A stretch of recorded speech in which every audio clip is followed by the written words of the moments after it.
Hello నా ప్రియమైన యాదవులారా, మీ అందరినీ ఒక తాటి మీదకు తెచ్చేందుకు, మీ అన్ని సమస్యలకు పరిష్కారం చూపేందుకు కేవై విజన్ యాప్ వస్తుంది. వెంటనే ప్లే స్టోర్ కి వెళ్ళి ఇన్స్టాల్ చేసుకోండి. ఇవాళ ఈ సభను ఏర్పాటు చేసినటువంటి యాదవ్ విజన్ అధినేత కిరణ్ గారికి, అదేవిధంగా వారికి చేదోడు వాదడుగా ఉండే మహేష్ గారికి నేను ప్రత్యేకమైనటువంటి ధన్యవాదాలు తెలియజేస్తా ఉన్నాను. నా పేరు గడ్డం శ్రీనివాస్ యాదవ్. జనరల్గా గడ్డం శ్రీనివాస్ యాదవ్ అంటే గడ్డం ఉంటుందని చాలామంది అనుకుంటారు, కానీ నేను గడ్డం లేని గడ్డం శ్రీనివాస్ యాదవ్. ఎవ్వరికీ అడ్డం రాను. నేను రాజకీయాలలో ఒక అభిప్రాయం ఉంటుంది, ఎవరినైనా అనుగదొక్కితే మనం ముందుకు పోతామని. అది చాలా తప్పు. శిక్షలమన్న లేనంటున్నాడు, అదేవిధంగా ఉన్నాడా? శిక్షలమన్న ఉన్నాడు. అదేవిధంగా మా బడుగు లింగన్న కూడా ఉన్నాడు, రాజ్యసభ మెంబర్. వారు చాలా కింది స్థాయి నుంచి ఎన్నో పోరాటాలు చేసి రాజకీయంగా ఒక గుర్తింపు తెచ్చుకున్నటువంటి వ్యక్తి.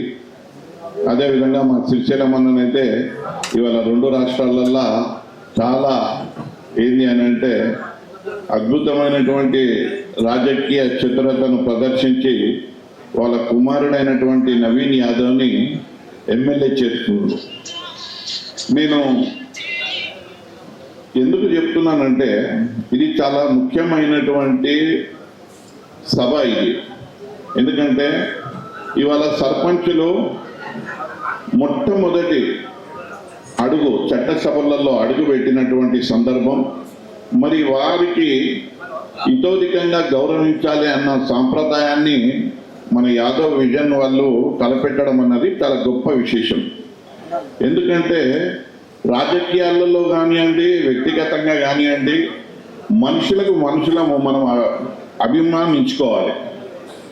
అభిమానం అన్నది చాలా ఉన్నతమైనటువంటి ఆలోచన. ఆ ఆలోచన అందరికీ రాదు, కొందరికే వస్తుంది. ఆ కొందరిలో ఇవాళ యాదవ్ విజన్ ముందస్తులో ఉంది. నిజంగా వారికి గట్టిగా చప్పట్లు కొట్టి మనం వారిని ప్రోత్సహించాల్సిన అవసరం ఉంది. నేను ఇక్కడ అందరూ మాట్లాడితే ఇంకా కొద్ది విషయాలు నేను క్లుప్తంగా స్పష్టంగా చెప్పే అవకాశం ఉంటుంది అనుకున్నా, కానీ మన మహేష్ తొందరగా నాకు మైక్ ఇచ్చిండు. ఇది 2 రకాల అడ్వాంటేజ్ డిసడ్వాంటేజ్. ముందుగా మాట్లాడితే మనం మాట్లాడి కూర్చోవచ్చు. చీఫ్ గెస్ట్లకు డిసడ్వాంటేజ్ అన్నట్టు అందరు మాట్లాడినాక మాట్లాడాలి. సో నేను గెస్ట్గా వచ్చిన కాబట్టి నేను మాట్లాడే అవకాశం ఇచ్చిరని అనుకుంటున్నా. చాలా ఆనందంగా ఉంది. ఎందుకనంటే నేను మహేష్ని అడిగిన, మహేష్ ఎంతమంది ఎన్రోల్మెంట్ చేసిండ్రు సర్పంచులు అంటే, అన్న మన దగ్గర 330 మంది సర్పంచులు ఎన్రోల్మెంట్ చేసిండ్రు ఇవాళ కార్యక్రమానికి. వాళ్ళందరూ 330 మంది వస్తారు అని చెప్పడం జరిగింది. హైదరాబాద్లో నేను కూడా ఒక విద్యార్థి దశ నుంచి రాజకీయాలు చేసిన కాబట్టి 30 సంవత్సరాలు సుదీర్ఘమైనటువంటి రాజకీయ ప్రయాణం నాది ఉంది కాబట్టి నాకు సభల యొక్క విశేషత నాకు తెలుసు. మీరు అనుకోవచ్చు ఏందన్నా ఇప్పుడు 12:30 అవుతుంది, ఇంతేమంది ఉన్నారా అని. కాదు, నాకు తెలుసు ఈ హాల్ మొత్తం నిండుతుంది ఇంకో గంట తర్వాత.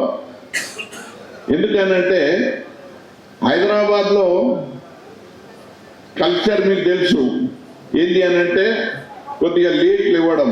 ఎందుకనంటే రాత్రిపూట బాగా విశ్లేషిస్తుంటారు, వ్యూహాలు రచిస్తుంటారు, పొద్దున కొద్దిగా లేట్లు ఇస్తారు.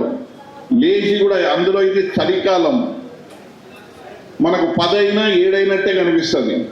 ఇంకా బహుశా మన హైదరాబాద్ ఉన్నోళ్ళు ఇప్పుడిప్పుడు తయారైతే మన వేదికకు ప్రయాణం కొనసాగిస్తున్నట్టున్నారు. అయితే ఇక మన హైదరాబాద్ పరిస్థితి ఇట్లా ఉంటే ఇక ఊర్లలో నుంచి రావాలంటే ఎట్లాగో ప్రయాణమే ఒక 2 గంటలు ఉంటుంది. కాబట్టి మెల్లిగా ఇది ఈ మొత్తం హాలు గట్టిగా ఎప్పుడు నిండుతుంది అని అంటే 2 గంటలకు మనం చూసుకోవచ్చు. మహేష్ కిరణ్ 2 గంటలకు వచ్చి చూస్తే నా ప్రోగ్రామ్ సక్సెస్ అని అంటాడు. నేను ముందుగానే చెప్తున్నా వాళ్ళకు, మీ ఇద్దరు ప్రోగ్రామ్ 100% సక్సెస్ అవుతుంది. ఇప్పుడు మెల్లిమెల్లిగా వస్తున్నారు, రానివ్వండి. ఇవాళ ఈ కార్యక్రమం తీసుకున్న దానికి వారిని ఇద్దరిని అభినందనిస్తున్నా. అయితే వారి ఉద్దేశం చాలా స్పష్టంగా ఉంది. ఏంటి అని అంటే చట్టసభలలో యాదవులను వెన్ను తట్టి ప్రోత్సహించాలి అన్న ఉద్దేశం దీని వెనుక. ఇంకా ఏది రాజకీయ కోణం లేదు. ఇలా చట్టసభలలో తొలి అడిగి పెట్టారు కాబట్టి ఈ తొలి అడుగుల లోపల వాళ్ళకు ఎటువంటి ప్రోత్సాహం కాదో అది మేము ఇస్తాము అని చెప్పి వాళ్ళు సంకల్పించారు. ఆ రకంగా ఈ యొక్క కార్యక్రమాన్ని చేపట్టారు. నేను 2 విషయాలు ఇక్కడ చాలా గట్టిగా చెప్తా. నేను 30 సంవత్సరాలు ఒక జోబులో ఒక 50 రూపాయలు పెట్టుకొని నేను రాజకీయం చేసినాను. నేను ఒక 15 సంవత్సరాల కిందటే నేను గ్రంథాలయ సంస్థ చైర్మన్గా చేసినాను. ఆ తర్వాత మొన్న కేసీఆర్ గారు నాకు హైదరాబాద్ పార్లమెంట్ టికెట్ ఇచ్చిండ్రు.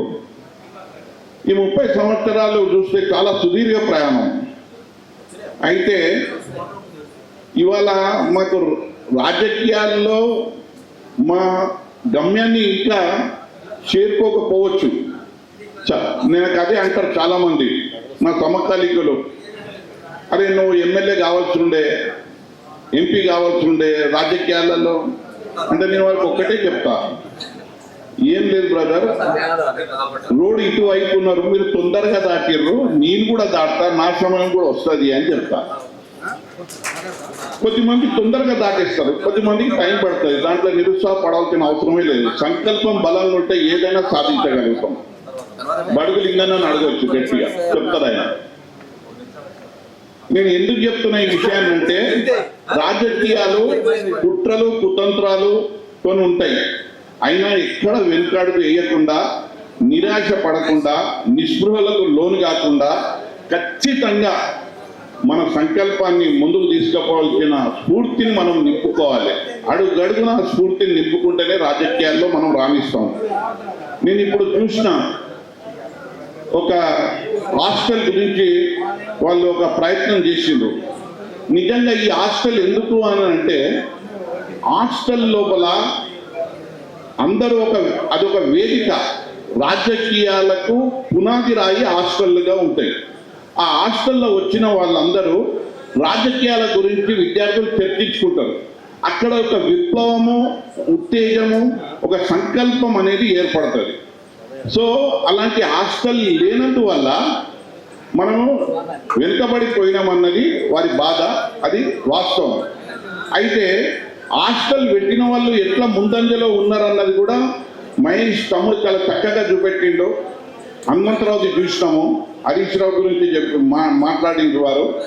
సందర్భం ఏంటి అని అంటే వారు మాట్లాడుకునే దాంట్లో అది కాదు మనకు. అంటే హాస్టల్ ఉంటే రాజకీయాలు ఎంత వేగంగా ముందుకు పోతాయి, రాజకీయాల ఏ రకంగా మనకు ఆలోచింపజేస్తాయి ఈ హాస్టల్ అన్నది మనకు అక్కడ గుర్తించుకోవాల్సిన విషయం. సో హాస్టల్ లేకపోవడం అన్నది చాలా మనకు దురదృష్టం. నగరంలో కోటాన కోటీశ్వరులు ఉన్నారు, కానీ ఆలోచన రావాలి. అందరికీ మనసు ఉండాలి, ఇచ్చే గుణం ఉండాలి. కాకపోతే కొద్దిగా లేట్ అయ్యింది.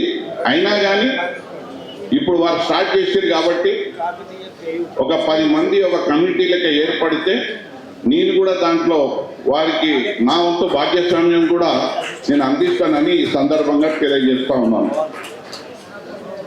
ఇప్పుడు హాస్టల్ ఒకటైతే నేను కూడా చాలా ఆలోచించిన, మన యాదవులు ఏ రకంగా రాజకీయం ముందుకు రాగలిగే అవకాశాలు ఎక్కడ ఉంటాయి, ఏ వేదికల ద్వారా ఉంటాయి అని అంటే నాకు అర్థమైంది.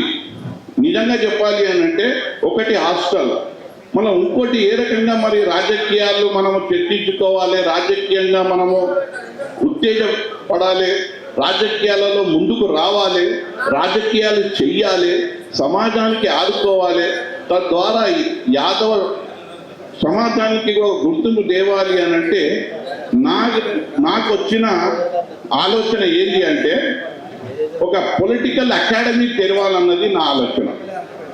నేను అందు గురించే ఇప్పుడు యూనివర్సిటీకి దగ్గరలా గడ్డం పొలిటికల్ అకాడమీ అని ఒకటి స్టార్ట్ చేయబోతున్నాం.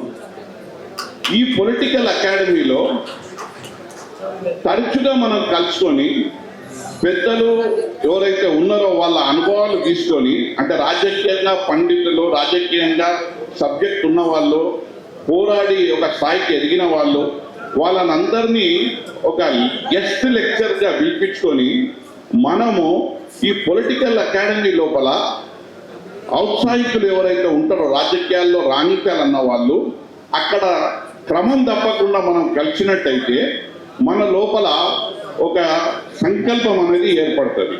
ఎట్లాగో మనకు హాస్టల్ లేవు, అది చాలా పెద్ద డబ్బుతో కూడుకున్నటువంటి పని.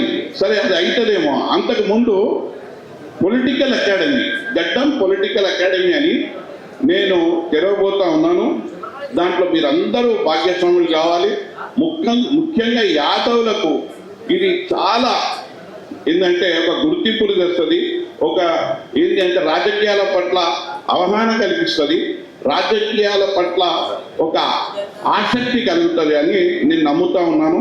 సో త్వరలోనే నేను చాలా మందితో మాట్లాడినా, కంచి ఐలయ్య గారితో మాట్లాడినా, Yadav plus BC R Krishnaiah గారితో మాట్లాడినా, ఇంకోటి ఎస్సీని కూడా మనం కలుపుకోవాలి, మందకృష్ణ మాదిగ గారితో మాట్లాడినా, రఘువీరారెడ్డి గారితో మాట్లాడినా, చాలామంది అంటే 2 రాష్ట్రాల నాయకులతోని సమాజంలో గుర్తుకు పొందిన వాళ్ళందరితో మాట్లాడుతున్నా. అందరూ చాలా దీన్ని ఆహ్వానించారు. చాలా మంచి కాన్సెప్ట్ ఇది, పెట్టండి అని చెప్పిండ్రు.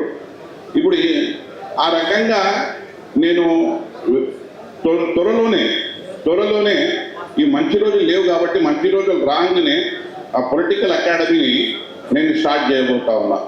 సో దాంట్లో మన మహేష్ లాంటి వాళ్ళు, మంచి ఆలోచనలు ఉన్నవాళ్ళు, కిరణ్ లాంటి వాళ్ళు, ఇంకా సమాజంలో ఉన్నటువంటి పెద్ద మనుషులను అందులో ఆ క్లబ్లో జాయిన్ చేసుకొని వాళ్ళ ద్వారా మనం మంచిగా ఒక రాజకీయంగా మొత్తం అక్కడ రాజకీయాలే చర్చ, ఇంకా వేరేది లేదు.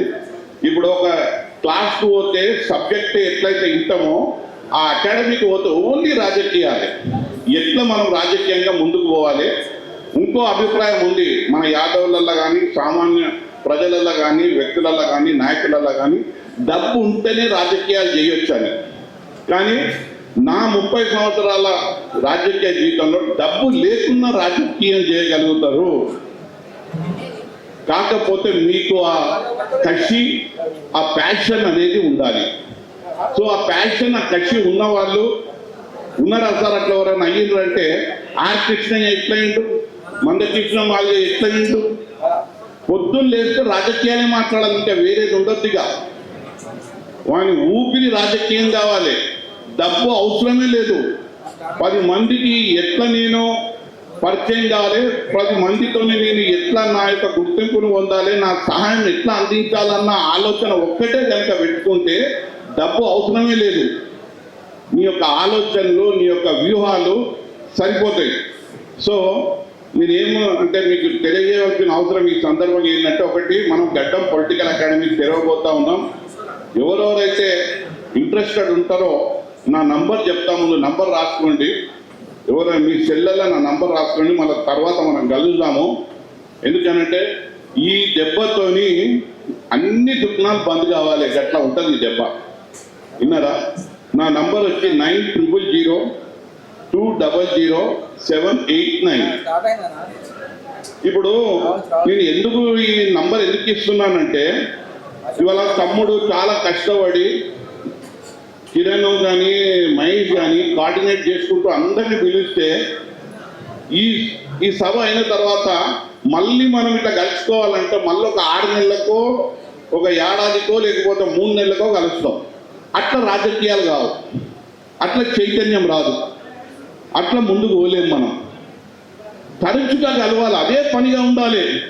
ఆ అకాడమీలో ఇదే ఉండాలి, పుస్తకం పట్టుకొని రావాలి. ఏందన్నా ఇది అవసరం అంటే, మొన్న నేను అక్కడ ఒక మీటింగ్లో కేటీఆర్ గారు చెప్పారు, ఏ టాలెంట్ లేడు అందరూ రాజకీయాలకు వస్తున్నారని. అది వాస్తవం. టాలెంట్ లేకుండా రాజకీయాలకు రావడం కాదు, టాలెంట్ సమకూర్చుకొని రాజకీయాలకు వస్తే మన ప్రత్యేకతను చాటుకుంటాం. ఏందన్నా టాలెంట్ అంటే మనకు చాలా ఉన్నాయి. మనకు రెవెన్యూ వ్యవస్థ మీద అవగాహన కావాలి, నీటి మీద అవస్థ కావాలి, ప్రాజెక్టుల మీద అవగాహన కావాలి, ఇలాంటి సబ్జెక్ట్ కనుక మనం అన్ని నేర్చుకున్నట్టయితే లా మీద అవగాహన కావాలి. ఇట్లాంటివి మనము ఏంటి అని అంటే ఈ సబ్జెక్ట్ కనుక మనకు ఉంటే మనం ఏదైనా మాట్లాడటానికి అధికారులతో చర్చించడానికి మనం ఒక ప్రొఫెషనలైజ్ లీడర్షిప్ కావాలి. ఇవాళ దేశంలో అన్ని అకాడమీలు ఉన్నాయి కానీ పొలిటికల్ అకాడమీ లేదు. కానీ మనం పెడుతున్నాం. ఎందుకు అని అంటే ఆషామాషిగా కాదు, అలా ఎవరైతే నిష్ణార్థులు ఉంటారో, ఏ రంగానికి అయితే నిష్ణార్థులు ఉంటారో వాళ్ళని పిలిపించి వాళ్ళతోని ఒక అవగాహన సదస్సు తీసుకొని అందులో ఉన్నటువంటి విషయాలు మనం అవగతం చేసుకొని మళ్ళీ మనము అది అధికారులతో మాట్లాడడము, అవసరం ఉన్న వాళ్ళతో మాట్లాడటం జరిగితే అప్పుడు మనకు రాజకీయంగా ఒక గుర్తింపు అనేది వస్తుంది. లేకపోతే కద్దరు బట్టలు వేసుకున్నామా, ఎంత ముగ్గురు ఉన్నారా, ఒక మంచి ఫార్చునర్లో కూర్చున్నామా, దిగినామా, దిగుతుంటే ఇద్దరు నమస్తే పెట్టిండ్రా, ఈ రాజకీయాలు ఎక్కువ రోజులు ఆగవు. ఇంకోటి యూట్యూబ్ రాజకీయాలు చెప్తున్నా. యూట్యూబ్ రాజకీయాలు ఎట్లుంటాయంటే నీళ్ళ ప్రవాహం లెక్క ఉంటుంది. నేను ఇంతమందిని చూసిన, అది ఒక టైంకు ఒకరు వెలుగుతారు, మళ్ళీ అది కనుమరుగవుతారు, మళ్ళీ వేరే వాళ్ళు వస్తారు, వాళ్ళు కనుమరుగవుతారు. ఈ యూట్యూబ్ రాజకీయాలు, ఈ సోషల్ మీడియా రాజకీయాలు కూడా పనికి రావు. మీ యొక్క సరికే మీకు పనికి వస్తుంది రాజకీయంగా. కట్అవుట్ కాదు, కంటెంట్ అంటారు చూడు, గట్ల రాజకీయాలు చేస్తేనే సుదీర్ఘకాలంగా ఒక మంచి నాయకత్వాన్ని మనం ముందు తీసుకుపోవచ్చు. సో ఇది మనకు అవసరము. యాదవులకు ముందుగానే మనం ఒక ట్యూషన్ పిల్లల్లాగా మనం వెళ్ళాలిగా. పొలిటికల్ అకాడమీ ఒకటి మనం జరగబోతా ఉన్నాం.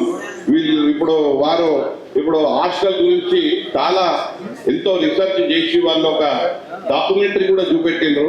దాని ద్వారా మనకు తెలుస్తుంది ఏంటంటే వాళ్ళు చాలా ఏంటంటే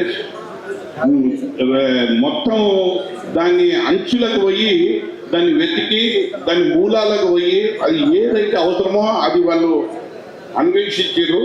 సో నేను ఇప్పుడు ఇక్కడ పొలిటికల్ అకాడమీ అని చెప్పినదని చాలా మంచిగా మనకు పనికొస్తుందని ఇంకా నాకు బలమైనటువంటి నమ్మకం కుదిరింది. ఇకపోతే రాజకీయాల గురించి ఇంకో విషయం చెప్తా. నేను రాజశేఖర్ రెడ్డికి చాలా దగ్గరగా ఉండే. నేను 15 సంవత్సరాల కిందటే గ్రంథాలయ సంస్థ చైర్మన్ చేసిన. 97 లోపల రాజశేఖర్ రెడ్డి పిసిసి ప్రెసిడెంట్ ఉన్నప్పుడు మధ్యాహ్నం ఒక ఫోన్ వచ్చింది, రాజారెడ్డి గారిని చంపేసిండ్రు, బాంబులు పెట్టి చంపేసిండ్రు. నేను అదే రోజు సార్ బయలుదేరిండు. నేను నెక్స్ట్ రోజు పులివెందులకు పోయినా. పోతే అక్కడ చెట్టు కింద అక్కడ టీ కొట్టులల్లా ఎవరి రాజారెడ్డి అని నేను ఆరాధిస్తాను. తీస్తే సార్ చాలా పెద్ద మనిషి, చాలా గ్రేట్ మనిషి. ఆయన జీవితంలో ఒకటే లక్ష్యం ఉండే సార్. ఏం లక్ష్యం అంటే నా కొడుకును ముఖ్యమంత్రి చేయాలి, నా కొడుకును ఎట్టి పరిస్థితిలో ముఖ్యమంత్రి చేయాలి. ఆయన ఒక సూత్రం వాడుతుండే సార్, సామవేద దండోపాయం. ఊర్లా బాబు రాజశేఖర రెడ్డికి అడ్డం వచ్చినావా, వద్దు తమ్మి అని చెప్పడం, ఇంకా ఈయనకపోతే ఇంత డబ్బులు ఇవ్వడం, ఇంకా ఈయనకపోతే వానికి మీరికి పంపించడం. సంకల్పం ఒకటే, రాజశేఖర రెడ్డి ముఖ్యమంత్రి కావాలి. ఇవాళ మళ్ళీ నేను ఆ సందర్భం ఒక దగ్గర చూసిన. అది ఏ సందర్భం అంటే మొన్న బై ఎలక్షన్లా ఏదైతే జూబ్లీహిల్స్ ఎలక్షన్ అయ్యిందో మళ్ళీ నాకు రాజారెడ్డి రూపంలో చిన్న శ్రీశైలం యాదవ్ అన్నది అనిపించింది.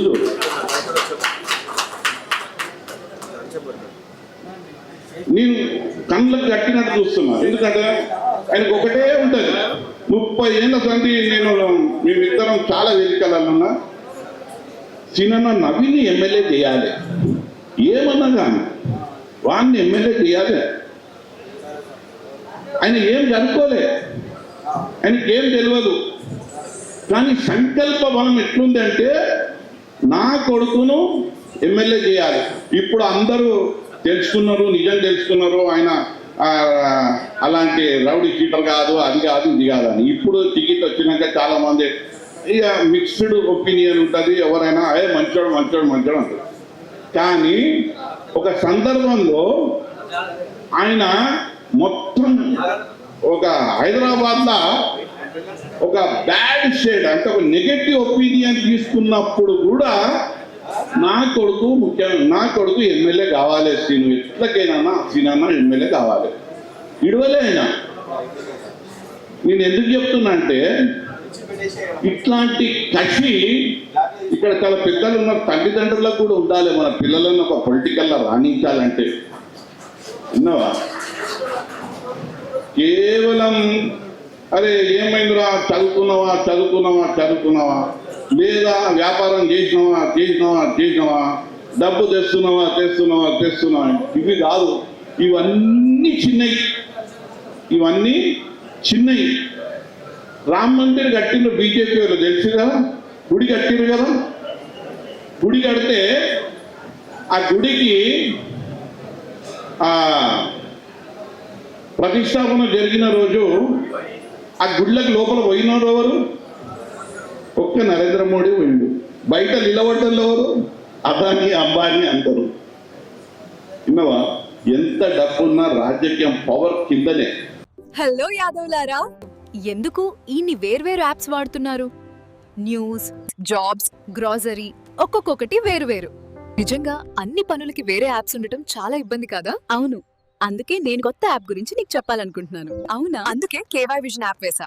News, jobs, community updates, YouTube videos, grocery, ecommerce all in one. ఒకసారి ఇన్స్టాల్ చేసుకుంటే ఇక వేరే యాప్స్ అవసరం లేదు. చాలా ఈజీగా, సింపుల్ గా ఉపయోగించవచ్చు. మీరు కూడా ఇన్స్టాల్ చేయండి. మీ స్నేహితులు అండ్ కుటుంబ సభ్యులను రిఫర్ చేసుకోండి, మరి గిఫ్ట్ పొందండి.